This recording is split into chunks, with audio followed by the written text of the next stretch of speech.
Salut tout le monde, bienvenue sur le Petit Plateau, épisode spécial pour vous parler d'un jeu.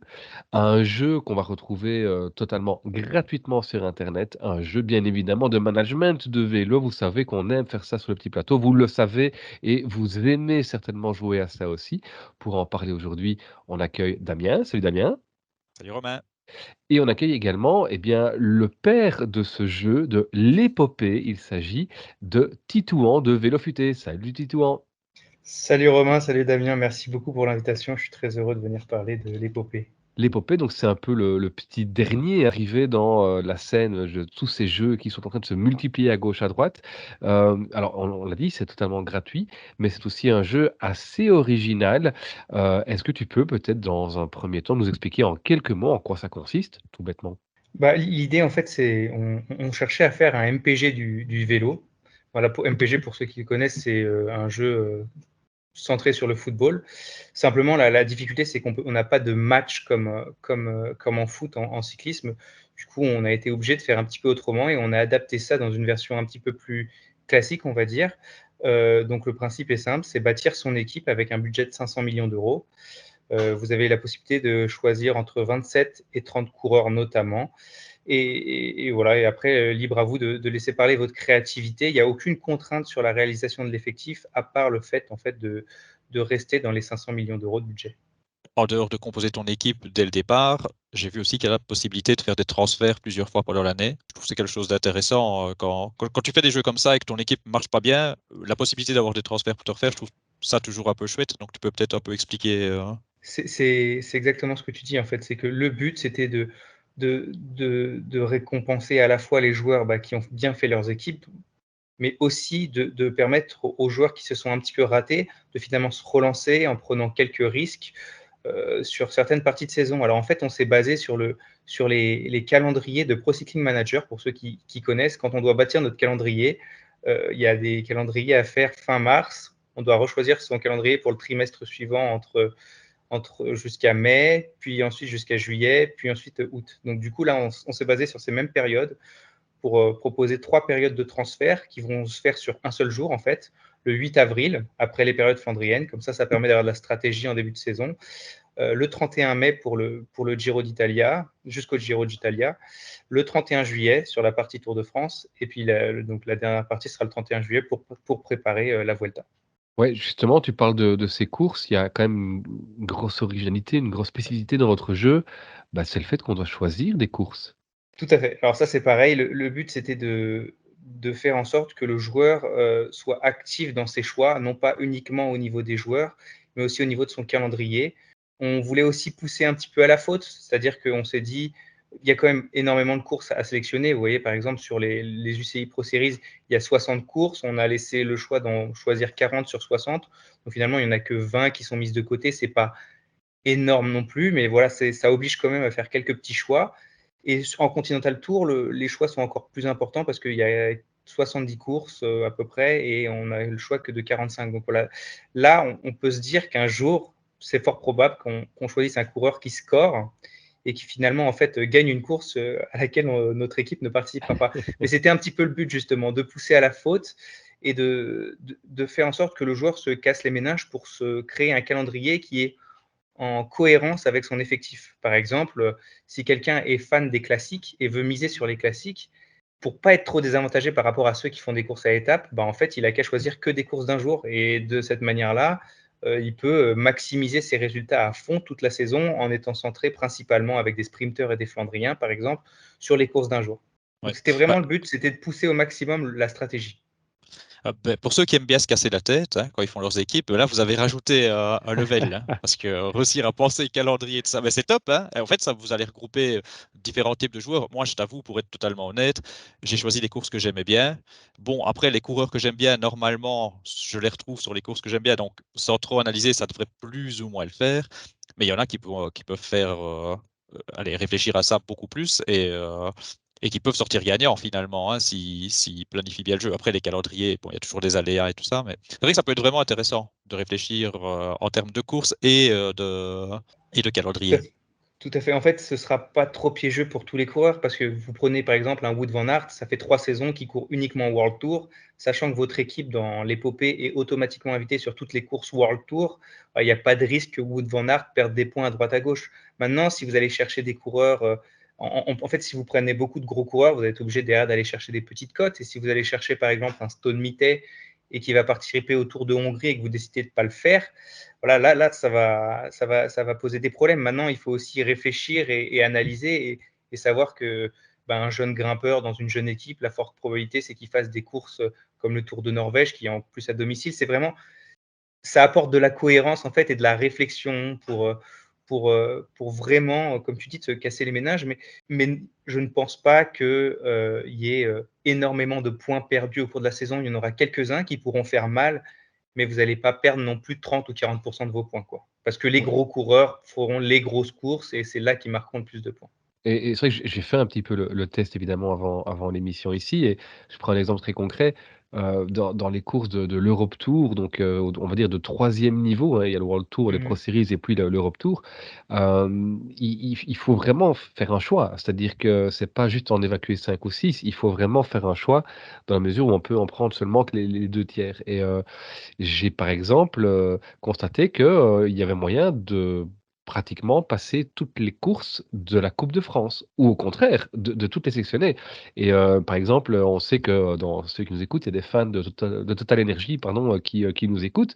Bah, des coureurs comme Ferron, comme Burgodeau qui sont des coureurs qui, logiquement vont, s'illustrer sur ce genre de course.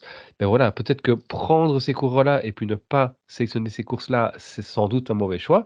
L'inverse également et donc c'est là où je trouve effectivement le jeu apporte une subtilité supplémentaire, c'est qu'effectivement, il faut vraiment construire son équipe et son calendrier de pair. D'ailleurs, c'est bien simple, j'ai construit mon équipe. Ensuite, on arrive sur les courses. Je suis revenu en arrière pour refaire toute mon équipe. Ouais, mais c'est le but en fait, c'est clairement le but. Et ton exemple de la Cour de France, il est excellent. Quand j'ai préparé le jeu, j'ai réfléchi justement à ce calendrier-là. Et voilà, je me suis dit, bah, clairement, les coureurs qui vont faire la Coupe de France, notamment les Français, de manière générale, ou les équipes où il y a des Français, comme Intermarché, qui vont souvent sur les courses de Coupe de France ou autres. Voilà, ce sont des courses, celles-ci, qu'il faudra prendre absolument. D'ailleurs, je ne sais pas si vous avez remarqué ou pas, mais j'ai créé aussi des calendriers par défaut pour aider les joueurs qui ne sont pas forcément des professionnels ou des experts du domaine, euh, qui justement aident à cela. Il y a un calendrier qui s'appelle le France-Belgique pour les joueurs qui vont prendre plutôt des coureurs français et belges. Et quand vous sélectionnez ce calendrier par défaut, automatiquement, toutes les courses français et belges seront inscrites. Alors, il y en aura d'autres, parce qu'en UCI Pro Series, il y a assez de courses pour en sélectionner d'autres. Par contre, quand vous allez sur le calendrier continental, là, effectivement, vous avez toutes les Françaises et toutes les Belges, mais vous avez énormément d'Espagnols, énormément d'Italiennes, énormément d'autres. Mais au moins, vous êtes orienté, quoi. Des Belges et des Français iront principalement en France. Je prends l'exemple de Penouet, par exemple, qui va disputer énormément de courses de Coupe de France, probablement certaines classiques en Belgique. Je le vois très mal aller sur certaines courses italiennes ou espagnoles.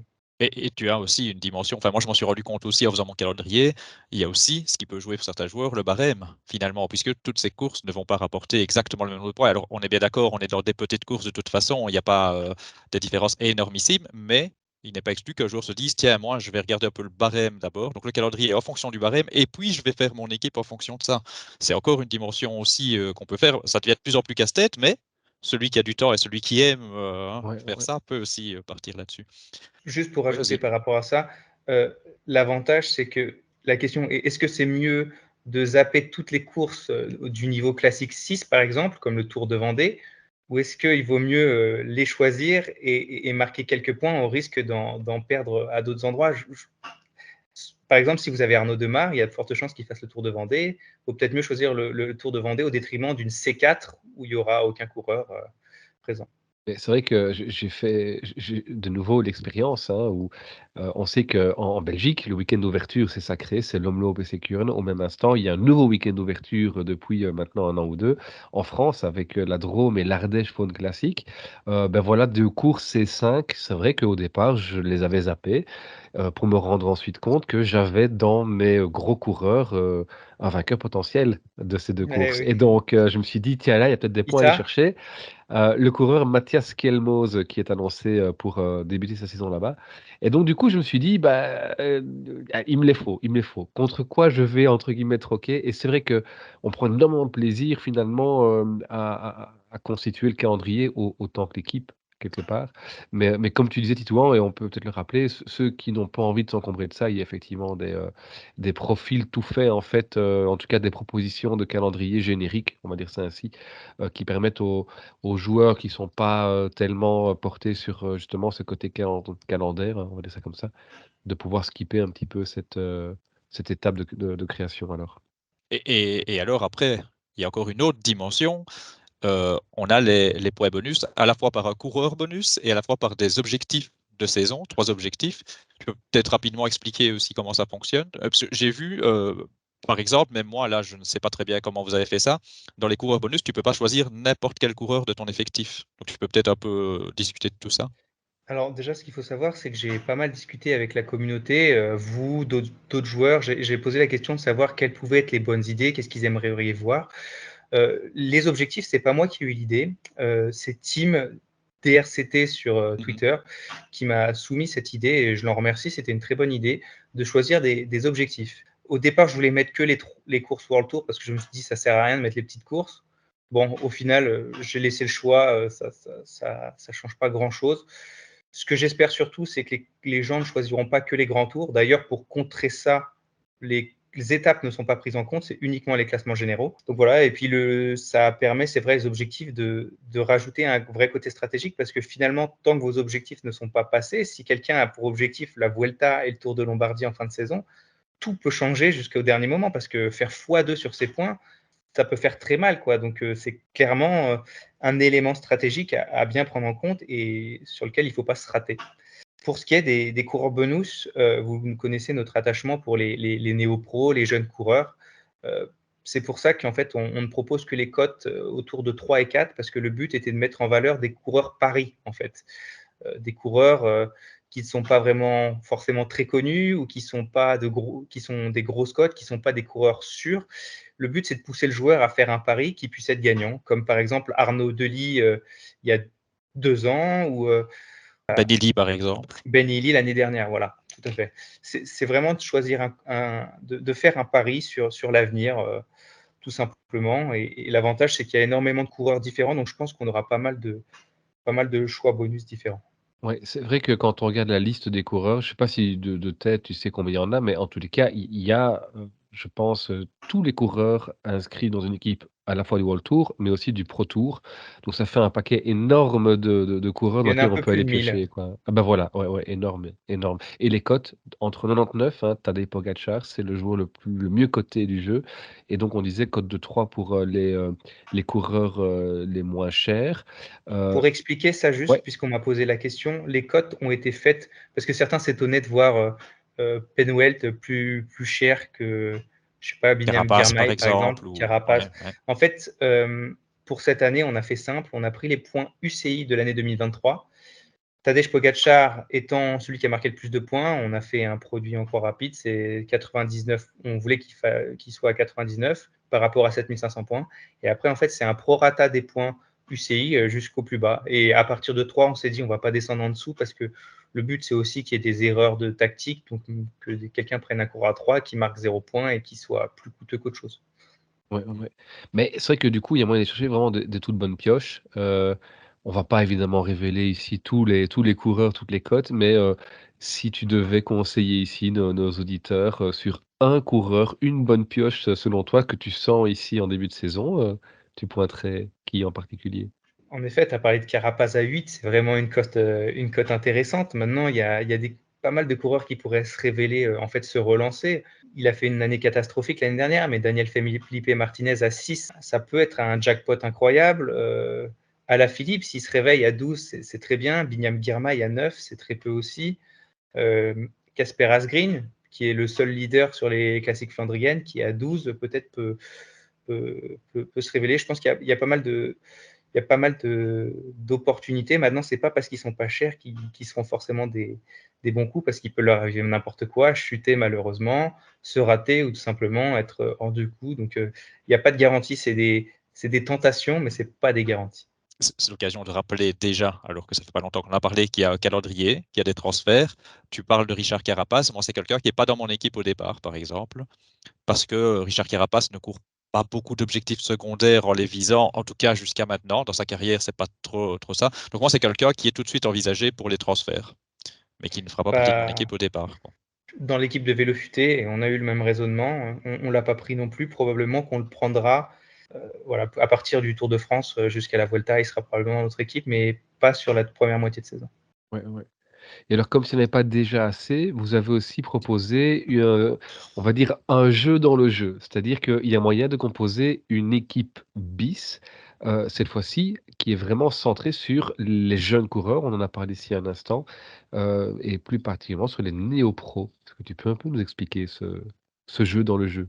En fait, vous connaissez notre attachement pour les jeunes. Quand on a commencé Vélo Futé, on faisait des portraits sur les jeunes coureurs à suivre. On continue. Aujourd'hui, on a sorti un article sur les 10 néo-pros à suivre. Ça a toujours été notre, je ne sais pas si on peut dire notre cœur de métier, mais en tout cas, on a une vraie passion pour les jeunes coureurs. On adore les suivre.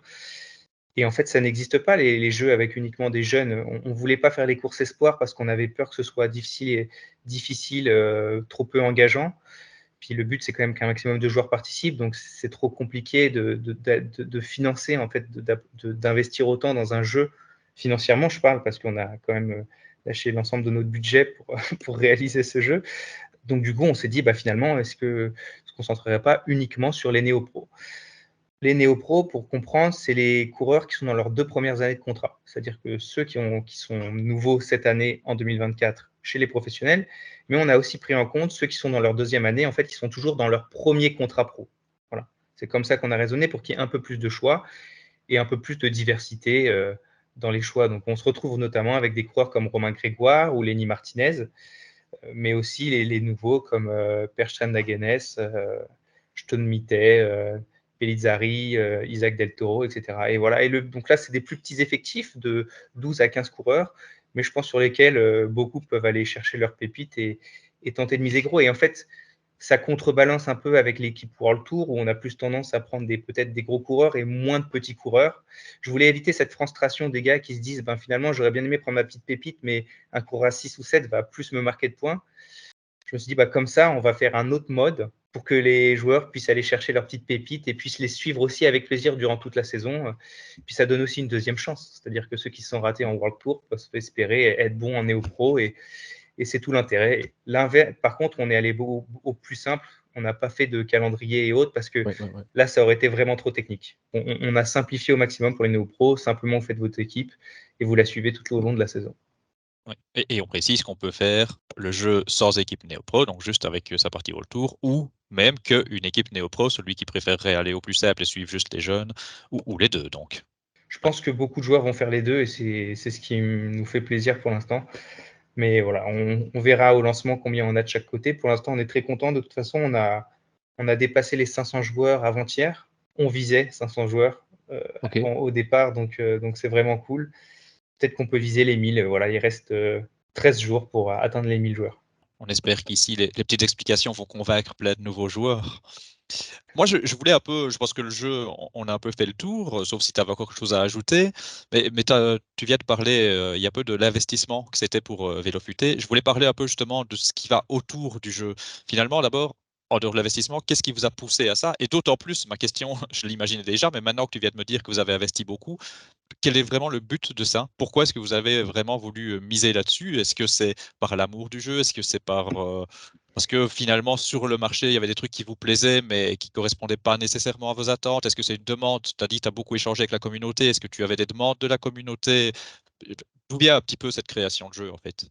Alors déjà, on avait déjà un jeu de pronostic auquel vous jouiez tous les deux, que vous connaissiez bien, Vélo Futé Pronostic, Prono VF, mais en fait, on passait par une plateforme qui était limitée à 100 joueurs qui ne nous rendait rien de spécial. C'était une plateforme loin du site Vélofuté qui finalement ne permettait pas de mettre en valeur Vélofuté, le site qui reste quand même notre fonctionnement de base. Notre objectif majeur, c'est que les gens viennent lire nos articles parce que c'est ça qui nous prend énormément de temps.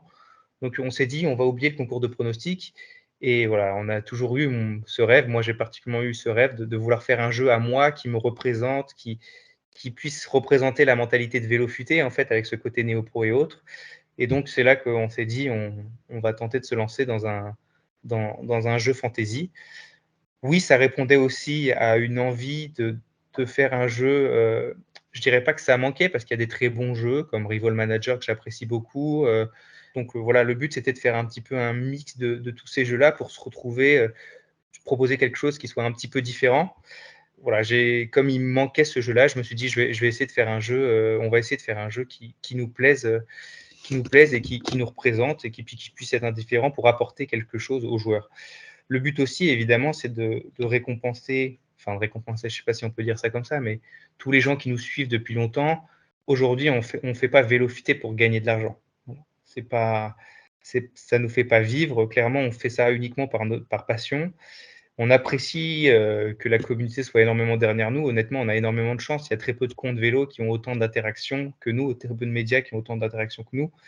Et donc, proposer ce genre de jeu gratuitement, c'est aussi une manière de remercier la communauté en fait de tout l'investissement qu'ils ont autour de nous. Et puis, ce jeu-là va aussi nous permettre évidemment de ramener du trafic et du monde sur notre site internet, ce qui est le deuxième volet, qui est le but premier, comme je vous disais, les joueurs vont passer sur Vélofuté pour aller sur le jeu et peut-être qu'ils vont s'arrêter à un moment sur un article parce qu'ils le verront sur la page d'accueil. Et c'est aussi le but, que les deux soient liés. L'article NeoPro a mieux fonctionné que les autres années parce que justement, par rapport à la compétition NeoPro sur l'épopée, ils ont voulu avoir quelques coureurs à suivre. Donc, voilà, le but, c'est que ce soit lié pour finalement mettre en valeur et donner un maximum de visibilité à Vélofuté aussi. Tu parlais tout à l'heure d'investissement, et là tu dis vous n'êtes pas là pour gagner de l'argent, ça j'entends bien. Après, il faut, j'imagine, à un moment donné quand même rentrer dans vos frais. Comment est-ce que vous pouvez faire en sorte que ce jeu va durer des années et des années? Logiquement, le plus gros investissement, il a été fait là maintenant, puisque c'était de concevoir le site. Après, ce sera avec des mises à jour. Donc, globalement, on devrait pouvoir réussir à le maintenir. Juste si on parle de finances, on devrait pouvoir le maintenir le plus longtemps possible. Ça, il n'y a pas de problème normalement par rapport à tout ce qui se passe avec Vélofuté. Voilà, on arrive quand même à rentrer dans nos frais, à pas sortir d'argent de nos poches. Donc à partir de là, voilà, je me fais pas trop d'inquiétude de ce côté-là. Le tout, ce sera évidemment de faire évoluer le jeu de la bonne manière en écoutant les retours de la communauté, savoir ce qu'on peut améliorer ou autre, pour faire en sorte que chaque année, le jeu puisse continuer à progresser pour proposer la meilleure expérience possible. Et voilà, parfait. Je pense qu'on a fait en tous les cas, le tour, l'épopée de Vélofuté. Donc on rappelle, c'est via tout simplement le site de Vélofuté, vélofuté.com.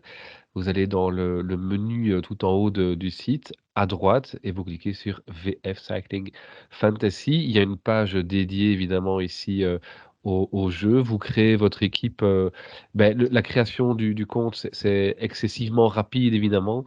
La création de l'équipe, ça dépend un petit peu le temps que vous avez envie de consacrer Ça évidemment dépend et de vous. voilà et de quelque part aussi de toute la stratégie que vous avez envie de mettre en place pour, créer cette équipe et ce calendrier ou pas ce calendrier, puisqu'on le rappelle, il y a moyen effectivement de pouvoir, jouer avec des calendriers préétablis, ce qui facilite peut-être le jeu pour ceux qui sont moins à l'aise avec, cette, dimension-là du jeu. En tous les cas, Titouan, merci beaucoup d'être venu, sur le petit plateau pour parler de l'épopée.